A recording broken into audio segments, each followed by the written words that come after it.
Greetings, brothers and sisters. I'm Professor Spira, and wanted to do a real quick kind of informal video. Had a few things on my mind. I'm about to officially wrap up what I would consider to be about a 12 to 15 day fast. As you know, I don't really, I don't like to meticulously count every hour and every day and that kind of stuff. I'm much more free form in terms of the way I practice a diet, the way that I practice fasting, and it just fits in with what Arnold Ehret teaches, because Arnold Ehret gives you a plan, gives you parameters and principles and guidelines, yet at the same time, part of those guidelines is don't put yourself into a box. Don't say I will going to do 15-day fast, or I'm going to do this for 20 days, or like anything like that. For Ehret is problematic. For me, it's problematic. So I'm very much go by what your body is telling you to do. Once you learn how to read your body, once you learn your body's cleansing, fasting, and mucus-free language, your body will tell you what to do. But the transition process is actually a learning process. It's about learning how to read your body, learning how to hear what your body wants you to do. And there's an element of mind versus body, and the addiction in your head, what you might want to do, what you think you can do versus what you actually can do, or what your body wants you to do. And that's where it can get kind of complex, but that's where the best fasting really takes place, within that area of body, mind, spirit. It's the whole package. So I actually did a 2-week long fast right at the end of November. So I'd only eaten maybe, I want to say 5 or 6 days, man. I didn't really eat that long in between. I did a fast at the end of November, and it was kind of, my physiology was kind of telling me, all right, it's time. It's time for you to get into a fast. I was starting to feel some things physiologically and different symptoms and stuff, and I was like, okay. So I hit that fast. Then my body told me to come out of it, so I kind of came out of it. I know I talked to Brother Aaron. He we never know when we're about to do a long fast, and so we kind of root for each other to do longer fast. And but I knew by the way I felt, it was okay. Instead of just one continuous long fast, this might be a series of longer short fasts. So for us, like a 2-week long fast for us is short. For somebody else, that would be like a 2 or 3 day fast. If you're not fasting, because one disclaimer here is that's why I don't do these videos very often. I fast all the time. I do fruit periods all the time. I do enemas all the time. I do all these things in the book I do all the time, and I've done all the time for many years. One reason you don't see a whole lot of videos of me like this is day 10 of fast, of 21-day cleanse, or anything like that, is because for me, and one of the things that people like about the work that I put out, and something that I think is important for the work that I do, is what's more important for me is the reflection. And it's not just about, because when I see these videos, a lot of times people say, okay, it's day such and such, and I'm feeling really great. I feel like I'm not hungry at all, and I could feel like I pick up a car with my bare hands, and then the next day, oh man, I'm feeling really down. I don't know, I'm not really feeling good. Then the next day, I'm feeling a little better. And then it's like, well, so they're taking you on the roller coaster that is the cleansing process. And there's something to that. If they're a Mucusless diet practitioner, they have some understanding of transition methodology. But unfortunately, a lot of the videos I've come across that are like that do not. Folks, they've come from eating whatever their diet was, no transition, and now they're doing a 21-day cleanse, and and the master cleanse, or whatever's going on. So for me, that's problematic. What to me is the most beneficial thing that I can share with people is the reflection. And so at this point, it's like, okay, I'm about to end, roughly 12-day fast, and there's a few things that I want to talk about it, which is why I'm making this video. Some details that I sometimes mention, but I don't think ever really gets across real well to people. But one of the things for me that is so important is reflection. So not only am I going to talk about my experience now, but I'm talking about 13 years of experiences of hundreds of fasting periods, from short to fairly long, what we consider long. I've done series of 6-month-long juice fasting. For me, that's long. For some other people, that might not be considered real long. Brother Eric, and he goes 9 and 10-month long juice fasting kind of stuff. So all that stuff is relative, and I'm not impressed. I know Brother Eric, he's not particularly impressed just by length of fasting. That's not the kind of stuff that really impresses. At least I'll speak for me. It doesn't impress me. If somebody's, I'm not saying that it's good or bad. It's just like, okay, after you tell me about a long-term fasting period, now I want to hear about the transition. I want to hear, how did you transition into that fast? What's your transitional strategy out of it? What were some of the body signals that led you to breaking your fast? What's your fast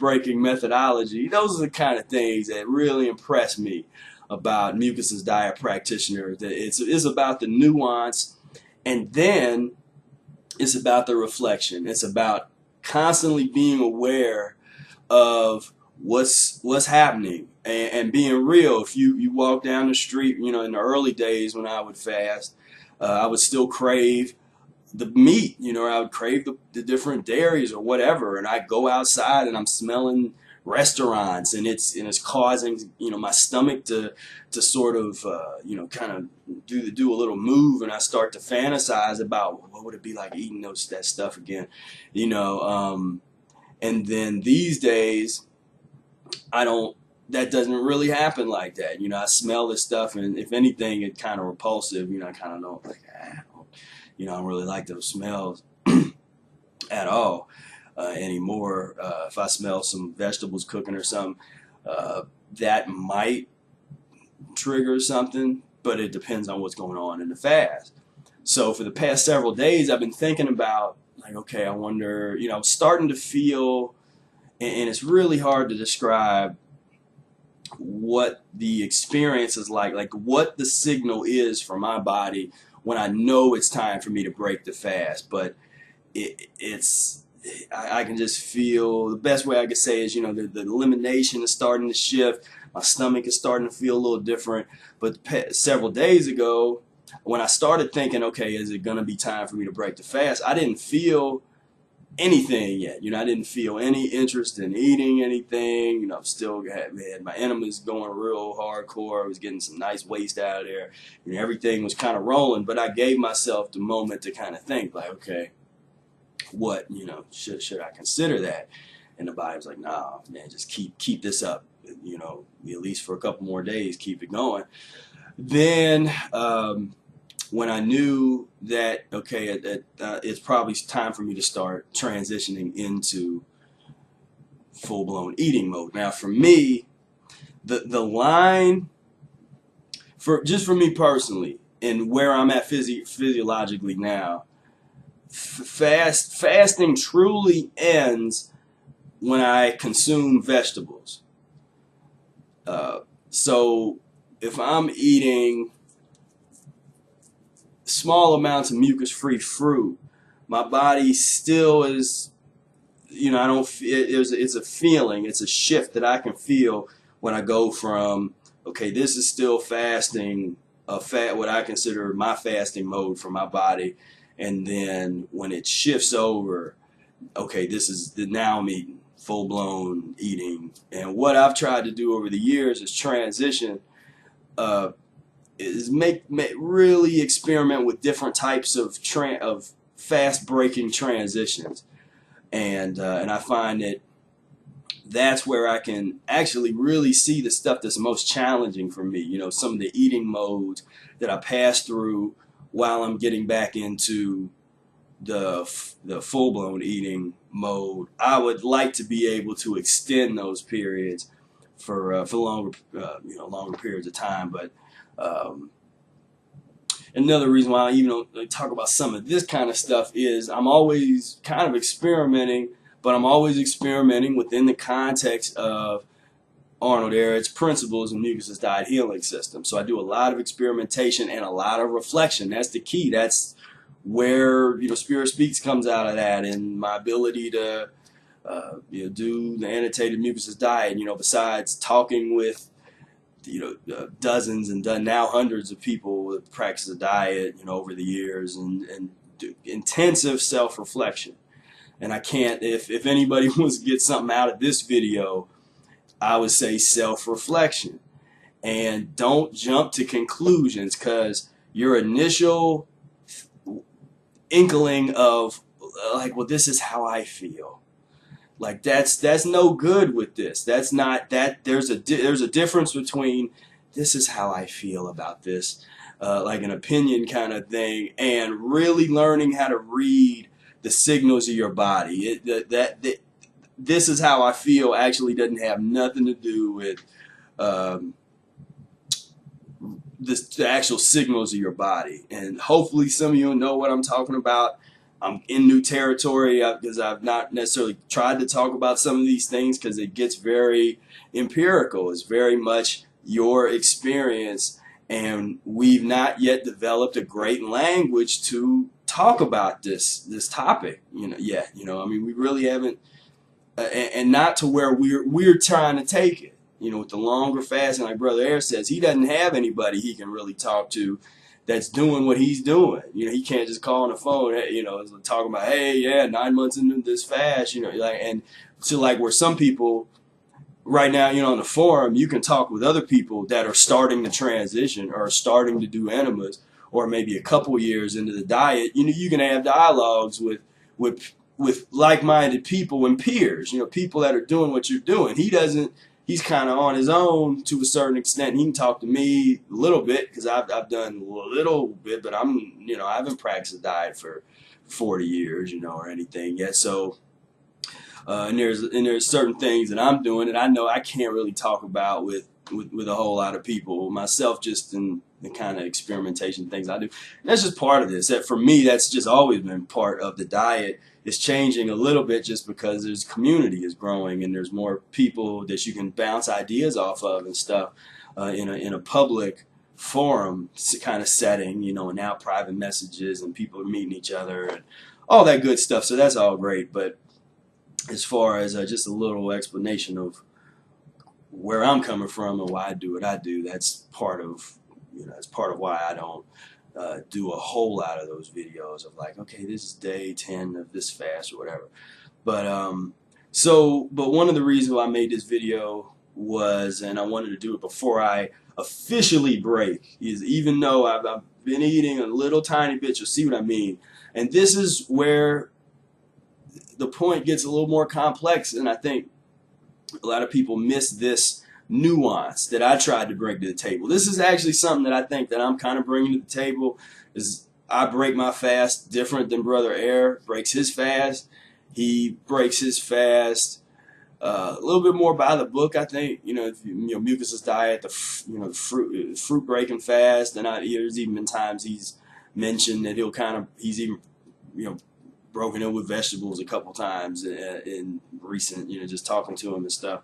I think, if I recall correctly. But for me, for a long time, and I kind of go into this in a lot more detail in Spira Speaks, but I like to transition into and out of fasting and just make transition part of the methodology. So I'll give you an exact example of what I just did, so you know what I'm saying. And this to me is it's not easy. I had to work hard to get to the point where I can even do this. My screen went into hibernation for a second. But so what I did about 3 or 4 days ago, when I knew that I was gonna start making my way toward a salad, I knew I didn't want to go from 10 days of fasting and then all of a sudden I'm having either huge fruit meals that would then urge me, if I eat too much fruit, then I'm going to feel like wanting to eat a salad, just from my physiology. So I can't eat a whole lot of fruit that and then not want a salad. And I know that about myself and my physiology. So if I'm going to eat fruit or eat something, it has to be a very small quantity. So several days ago, I had 1 apple. That was so. If you want to be strict on, officially for me, I started breaking my fast. A lot of people say, "Okay, we broke your fast because you started eating solid food." Okay, fine, I broke my fast, but I didn't break my fast and then the next day I'm eating salads and all this kind of stuff. Day 1 of my fast breaking transition, I had juices. So I'd been juicing apples and grapes and doing the apple lemonade and lemon juice water and all kinds of stuff. And warm lemon water has been something that's been doing a lot on this one.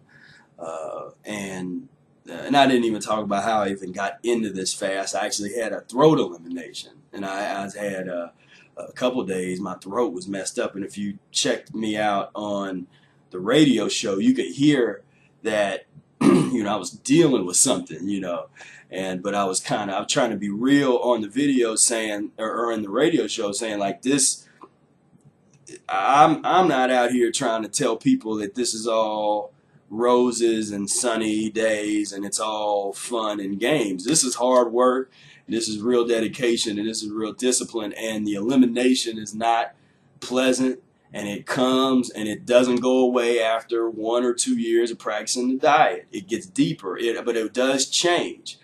It's not the same. You don't go through elimination in the same way in year 13 or year 10 as you go through in year 2, 3, and 4. It changes quite a bit, but it's still there. It's still elimination. It's getting deeper. It's doing different stuff, but it's still there. And I noticed between me and Brother Air, throat elimination is something that is it's almost, I don't want to say common. Something deep about vocal cords and that being a spot. Just with the whole nasal cavity and the lymph system up here in the head and all that kind of stuff. So anyway, so that was back then, and that really triggered me into this second fast. And then so I just was doing a lot of stuff, a lot of head things for the head. I was doing in addition to the drinking, I was doing the Heal All Tea Neti Pot every day, like a couple times a day, and I was what else was I doing? I would chew on some horseradish root and then spit it out, so I'd kind of chew on the horseradish root, keep my mouth closed, and you get that sort of stimulation kind of that you can feel in your ears and your head. Then you should be able to blow your nose. And so I kind of had this lineup of Heal All Tea, Neti Pot, followed immediately by horseradish root, chew, followed by the spitting it out, and then I got Dr. Morris's old eye wash. I would do the eye wash because that also brings blood and kind of creates elimination in the head. I was really focused on getting stuff moving as much as possible in the head, and so I was doing that hardcore, and that was just, and it was really getting some stuff out. I was getting stuff out. Stuff was coming up in the throat. Was getting out some nasty stuff in the enemas, and it was all good. And so fast forward to, like I said, about 4 days ago, when I was like, okay, it's time. to start this process. So day 1 of the fast breaking transition, I ate an apple. Day 2 of the fast breaking transition, I ate 2 apples. And again, you know, I had just juice throughout. I didn't even have that much juice that second day. I think I had a couple warm lemon, like a warm lemon water, and then maybe juiced the apple at some point. But yeah, I didn't really have that much that day. Then day 3,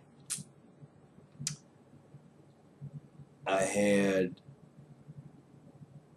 2 apples and some blackberries.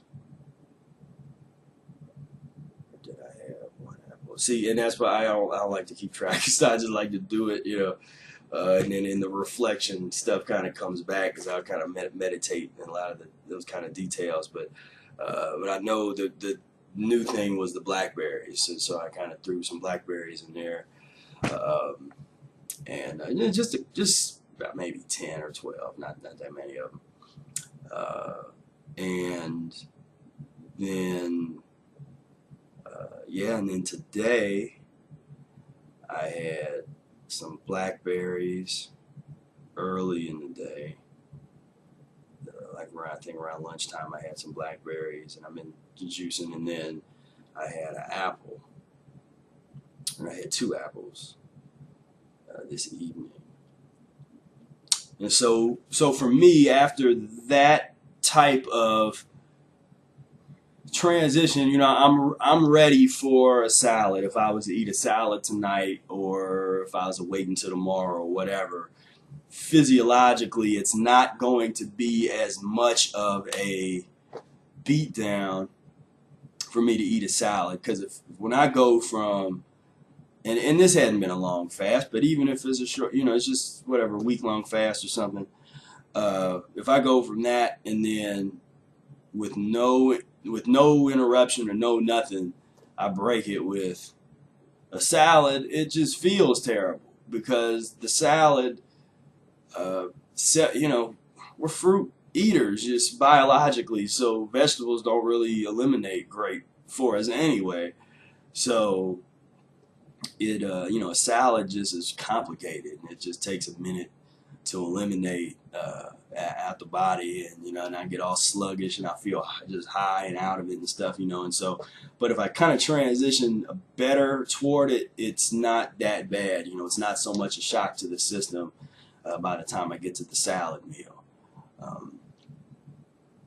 So that's where I'm at. So I'm basically ready. If I might eat a salad tonight. I might wait until tomorrow. I haven't decided yet. but I'm ready for that part of, you know, breaking the, you know, that's for me, the shift will happen. Like as soon as I do that, the shift with the major physiological shift will happen, and it's like, okay, now I'm in eating mode.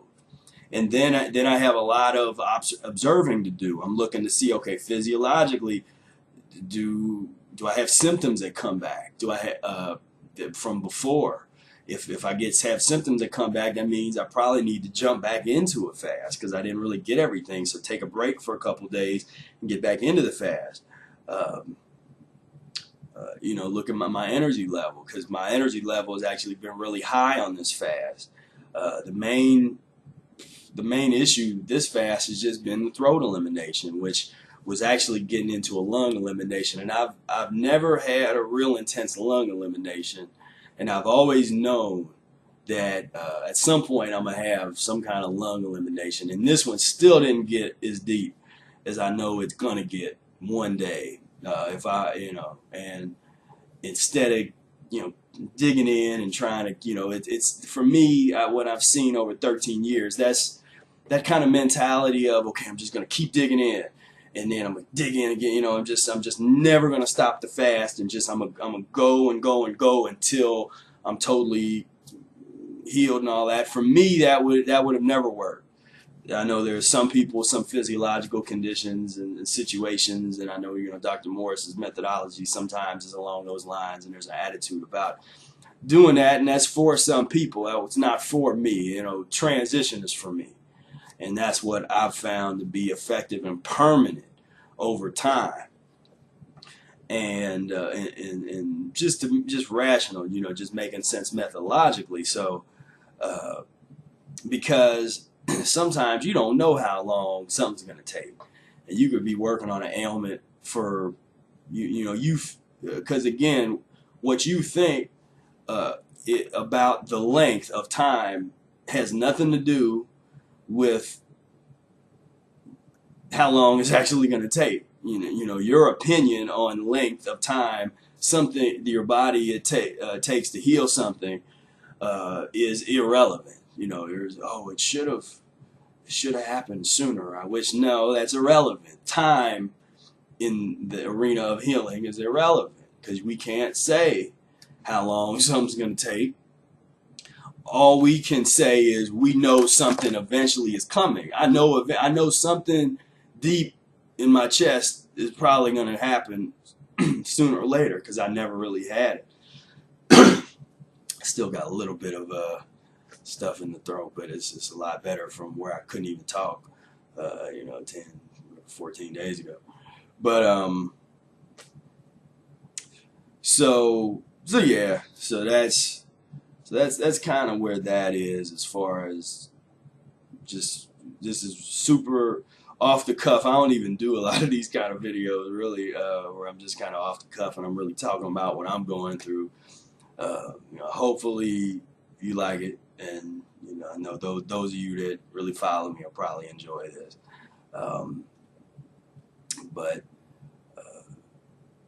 So yeah, so I'll have to myself watch this video back and reflect and see see how it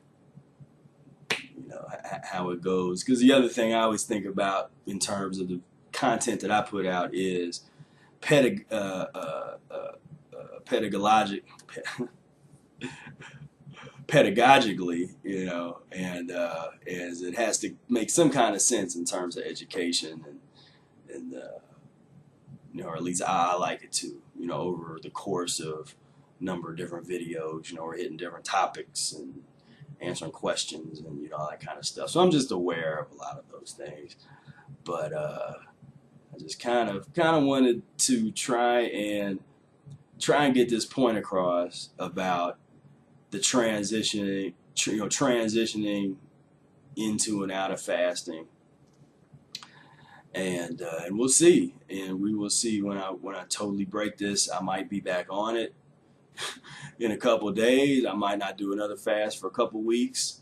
It's a very good possibility that I do another fast in December, because December is sort of I've always done a lot of fasting in December when you think about it. My birthday is actually in a couple of days, my Earthday, so that's coming up. And of course, I know a lot of you are waiting on a lot of stuff.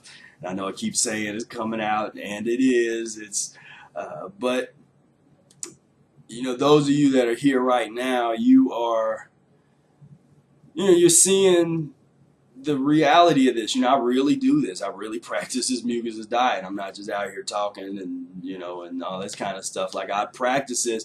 And when I'm deep into these periods of either fasting or if I'm working on something, the creative side of creating products or whatever I'm doing, I don't always have that push to kind of constantly be in contact via video or doing this, or might not be able to get something out exactly when I say, and I know there's certain things that I've been talking about for even a couple of years, and the one thing with me is it always eventually comes out. Like, I always eventually get to it, but the timing might dictate that it ends up being down the road more so than I might have tried to initially push myself. Okay, let's get this done now. But for again, me reading different vibrations and whatever I'm going through physiologically, it might not be time yet. So 5 years from now, people are gonna, all this stuff I'm talking about is gonna already be out, so people will come and find it, and it's already all there. It's like the whole thing is there. You all are here at a moment when it's being built. You know, we're building this thing together, this community, this mucus-free thing. People still don't know. They have no clue how, like, this thing is going to be big, because it has to be. Everybody has to come in this direction. And we're starting to see it, but this is the embryo stage. This is the beginning. You know, a lot of you are familiar with some of these plant-based communities that have already been established. They've already had a lot of money behind them. They've had a lot of leaders and people that have done them in educational seminar. You know, they've had all of that stuff already has been built. And so I know sometimes you come over and you're seeing this Mucusless Diet piece. We're not only building this from the ground up. People, you know, Brother Air, myself, you know, we don't have, you know, we're not folks that have money. You know, Brother Air plays music on the street. That's how he makes, you know, most of his money. He's a musician, does gigs and stuff. You know, I'm a student. I also play music on the street, make money that way. And, you know, it's over the past couple of years I've started, you know, doing the consultations and doing more of the diet side of things. But overall, I mean, we're just, you know, folks that, you know, we're closer to the streets than we are, you know, anything else. You know, say closer to the streets than we are a White House. We were talking, Brother Air, we're talking about, you know, the kind of people that sort of frame their stuff where they to be accepted into that whole kind of mainstream thing, and that's just not us. You know, we're you know, I want the information to be available and legible, you know, and understandable by the masses, you know, as many people as possible. But also understand that it's just gonna be a while before there's a lot of people that get that level of consciousness, because it's not just a, you know, sort of an attitude. There's some people will adopt it as a fad, you know, they'll be into it for a year or two and then they go off and say, oh, it didn't work, or it was whatever. Usually almost 9 times out of 10 when that happens, it was improper transitional methodology applied, or lack of transition altogether. You know, people thought that they could just, you know, skip over the transition, and now I'm mucusless and I'm raw and mucusless, and that's, you know, good for you, but like check back in about 15 years and let's have us, and because if you're still rolling on that level, I'm gonna want to talk to you. You know, I'm gonna have some I'm gonna have questions for you, but that tends not to be the case, and so that's why we talk so much about transition and really try to push that level of consciousness and make that something that's important. So anyway, thank you for listening to me ramble on here about you know, one of my favorite topics in the world, Mucusless Diet Healing System, fasting. And I hope you got a little something from this. Got me a new microphone here, and which I like, this little Sennheiser, I think 421. Which has been sounding real good with my trombone. That's one reason I got it. But so yeah, so just you never know what you're gonna get with us. So that should be something that's fun, exciting, because you don't know what I'm gonna post. Some video, you know, you just don't know, and I'm very much intuitive about that and go off just emotions and, oh, yeah, I want to do it now, or let's, you know, I'll get inspired to do things. But I want to thank all of you that have really been supporting me, you know, over the past couple years, and really enjoy this content. And you know, there really is a lot in store. It's just you know, I'm trying to build a foundation for something that's going to stand. You know, stand the test of time. You know, and at least 1,000 years until we can develop the next thing. You know, but so the kind of time and the kind of strategy and the things that I put into some of the things behind the scenes is different from a lot of the other people that you probably, or check in with on YouTube and a lot of the stuff that folks are doing.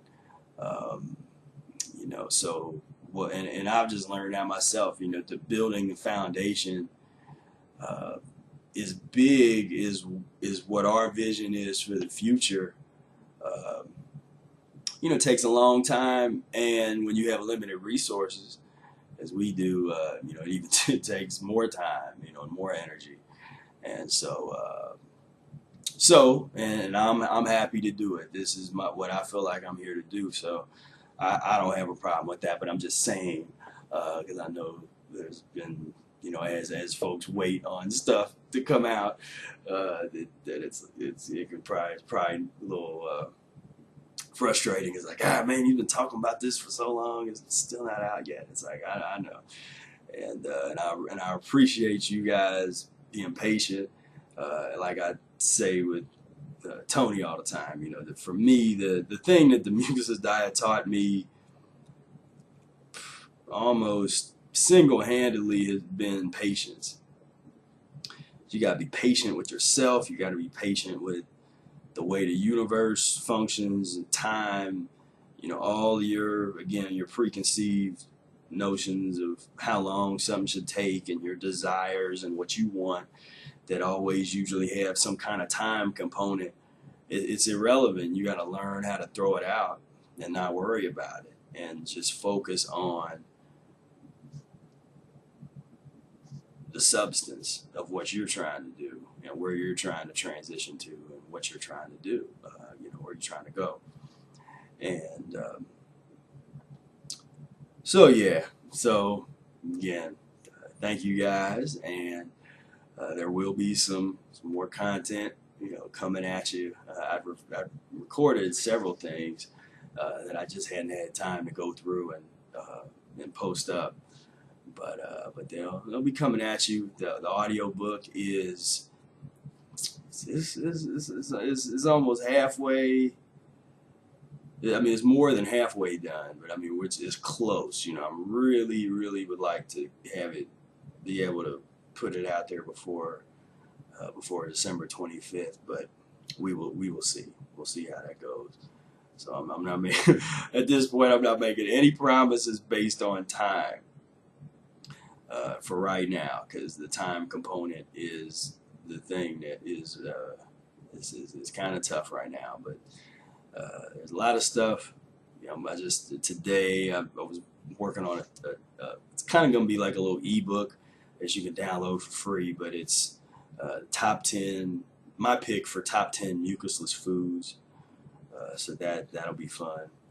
And I want to make a few of those kind of things just for like free little downloads. And once I get my email list thing rolling again, that's going to feed into there. But so there's a lot of things in store. I mean, 2016 is going to be big. 2016 is going to be huge. And so the foundation has to be strong. Everything has to be in place. And then once we start hitting it, we're not going to stop. So we're going to be coming at you. So until next time, peace, love, and breath.